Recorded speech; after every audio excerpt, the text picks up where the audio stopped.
Hello, everyone. This is Mr. Informal back with a new Mr. Informal podcast. I go by the name of Mr. Informal in case you forgot. This is the Mr. Informal podcast. We are on 117, yes, 117th episode edition. All kinds of good stuff. And I hope you are doing well. It is hot. Summertime. Again, it is hot. Had to turn on the AC. In any case, these are the 4 topics for the Mr. Informal podcast. But first and foremost, do not forget to add me on Instagram, MisterInformal. And then check out my website and my store, mrinformal.com, mrinformal.com. So these are the 4 topics for the 117 podcast. Number 1, Issey Miyake Men's has ended. Number 2, well, since Walmart is closing on Thanksgiving, so is Target.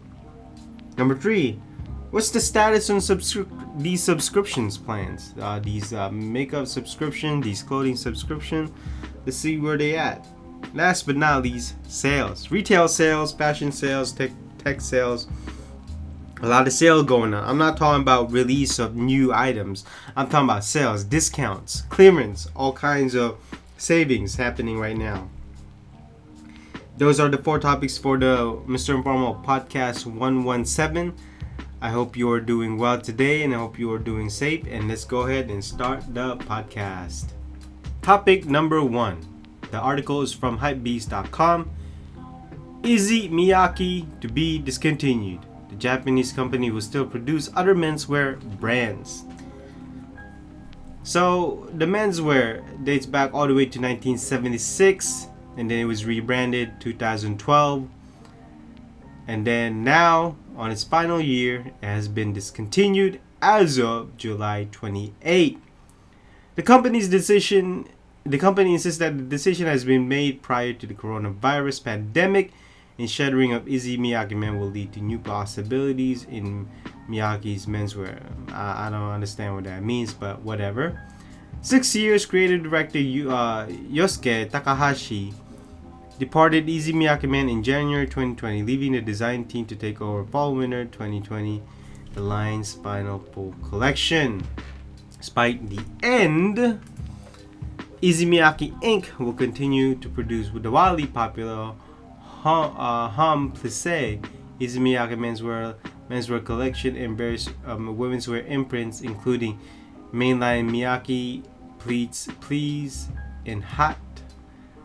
Miyake Inc. has not confirmed any changes to the production of the brand that it oversees, like Tag. Okay, look. I don't remember the last time I saw anybody wearing Issey Miyake Men. I really don't. Not only that, I actually think the men's division in Issey Miyake were the strongest compared to women's. Now don't get me wrong, I do think that he started in the women's division, but to me the men's was out there. It was futuristic. But it seems like marketing wasn't there. Or maybe it was. But it is sad to see that the men's division of Issey Miyake is going to be discontinued. Now, they are also creating other menswear, not in this label. But at the same time, it lets you know that this brand is not doing so well. Now, they may have some celebrity endorsers. They may have some people wearing it, but let's be honest here. Yohji Yamamoto seems to be much more popular these days than Issey Miyake, even though Issey Miyake to me is a better designer. But that's just me.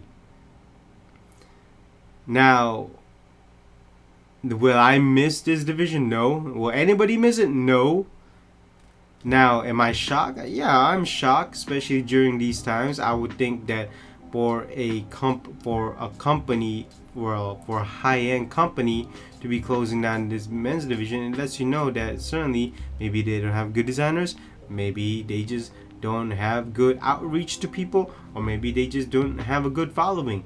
I don't understand. But at the same time, it also lets you know that, well, if Rick Owens have a cult following, how come Issey Miyake doesn't? Well, that lets you know that this company maybe is poorly run, maybe it's poorly managed. It could be a number of things. But at the same time, that it seems like Issey Miyake is not doing so well in general, if they have to close down the men's division. And it's sad. Now, they might be doing well in Asia, but certainly Asia is just a small market to go to or to sell. You still have the Europeans, you still have the Americans, you also have the Latin Americans to sell to. And it lets you know that, hey, this company is not doing so well. And it keeps telling me that in the article, it says it insists that is made from coronavirus. Okay, even if this was prior than to coronavirus, why didn't you just close this division down in January 2020? Why now? Why now? To me, it seems like it's a poorly managed division. So I did a podcast regarding Walmart closing for Thanksgiving. I think it was previous podcast 116. In any case, so from retail.com, Target to close Thanksgiving double down on same day services. Target has opted to close its stores for Thanksgiving this year after opening on the holiday for most of the past decade. The announcement comes days after Walmart announced it would close its US stores on Thanksgiving. The mass merchant is also adding 20,000 new products to its pickup delivery services, including fresh and frozen groceries. As a kind of antidote to crowded shopping amid a pandemic, Target said it would offer its biggest deals for holiday shopping earlier than ever, starting in October, so that customers can shop safely, conveniently, without worrying about missing out on deals that usually comes later in the season. So let's face it, historically, a deal hunting and holiday shopping can mean crowded events, and this year isn't a year for crowds, the company said. Well, again, I always prefer and I always want every company out there should be closed for Thanksgiving, including FedEx, UPS, any type of shipping company.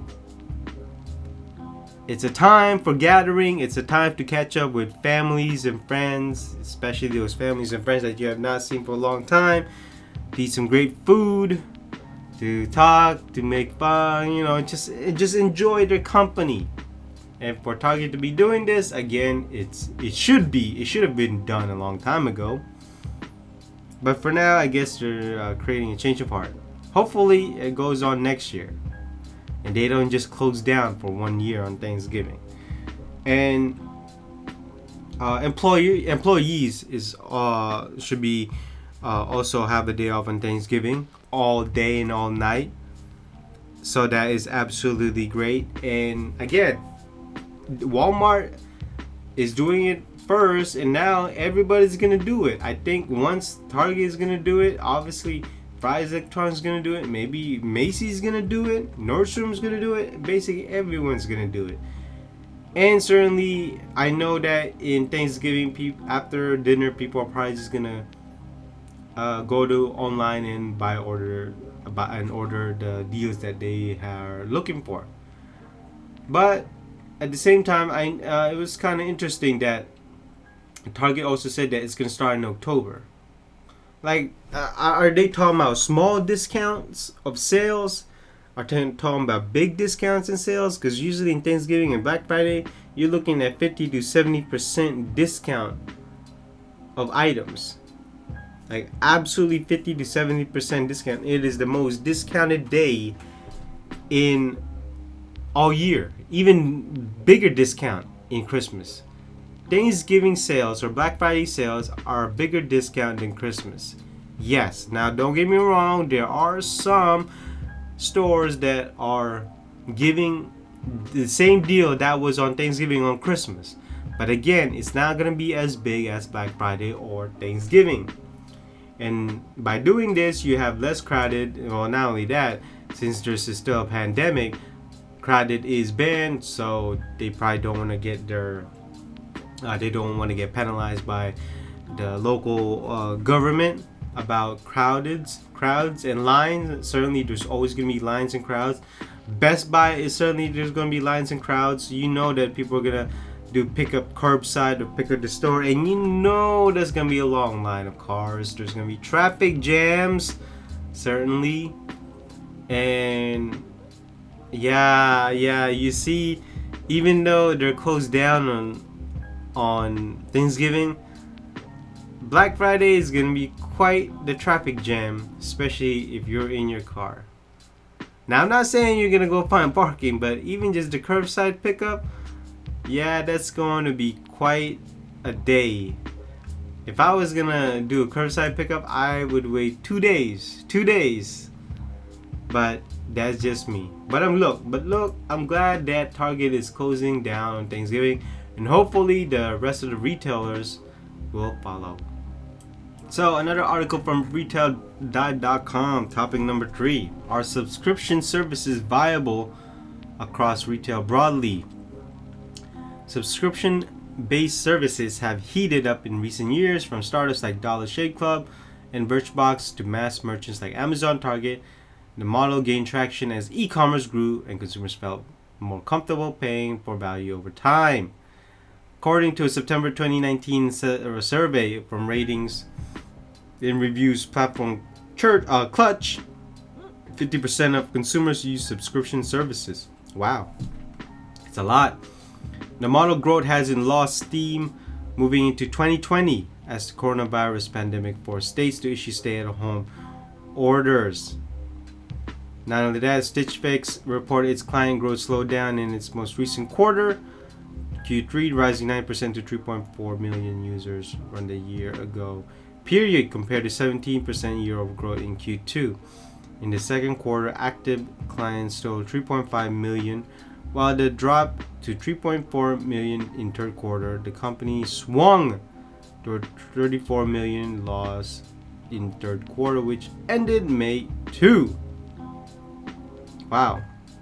So it's slow growth, it's flat, it's not decreasing. Subscription-based retailers are maybe the future. They are made for these kinds of situations where we have a pandemic, you gotta stay home, and so you gotta order online, and you have these subscriptions. Same thing with Netflix, Hulu, HBO, and so on. And yeah, this market is huge, and it's not stopping. People think that just because you can't wear something, you can't try something on, that you can't subscribe to. Well, there's a reason why the return of these are quite convenient, because if you don't like it, you can just return it. That's why you pay for a subscription.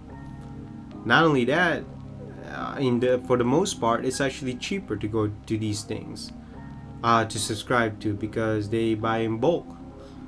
And when they buy in bulk, they pass the savings to you, and you don't even have to go to the store. You don't even have to drive. You can just stay home. This is why it was made for the pandemic. So here's the thing, okay? In the article, it says, executive at Bark, a company that has subscription-based subsidiaries like BarkBox and Super Chewer, previously told Retail Dive that the company saw an uptick in subscription business at the start of the pandemic. Even prior COVID-19 pandemic, analysts hail subscription versus in the pet category due to convenience they bring. Why would you go to the store to pick up a 20-pound bag every 15 to 20 days or every month when it's delivered straight to your door? That is what I mean, that it is a convenience. But again, I prefer going to the store. I prefer seeing physical item itself, but that is just me. So, in general, they are doing well. Now, there's a note in the article that says apparel generally has taken a huge hit during the pandemic. The sector in June saw a 25% drop from last year after failing 63.7% in May and 89% in April. But at the same time, the subscription-based program went up. The active user went up by 27.2%. That is absolutely a market that you want to be in when you are a retailer. You want to be part of it because of the money. Again, it's a capitalistic society. So in terms of the status, well, they are not going down. They may be flat, some may be flat, but certainly some are growing, and it looks like it's not going to stop. So for the last topic for today is sales. As you know, most states are still in some type of restriction, some type of lockdown, some kind of stay-at-home order. And people are not going to the mall that much. People are not checking out their favorite boutiques. They're not going out as much. And so these retailers need money, and obviously a lot of local businesses need money, so they are having these sales. But the biggest sale of them all are coming from corporate, such as Target, Nordstrom, Macy's, a lot of department store sales, basically. Bed Bath & Beyond. And it feels like it's Black Friday already. And you have these brands that are usually not go on discount and go on discount. So give you one example, Nordstrom is having their sales, it's like 50 to 80% off certain brands. It's absolutely astonishing and surprising at the amount of, I wouldn't say desperation, but the amount of money they need to gain profits, to make profits. Not only that, they also have to answer to their investors at the end of the year. So they're trying to catch up. Hey, we need sales. It's not only Nordstrom. You're also looking at Macy's. Obviously, Walmart is doing well because they also got a grocery. Target is doing well. Well, basically, any store that has a grocery department is absolutely doing well because they are considered essential business. They are new food and beverages. So you need those type of things.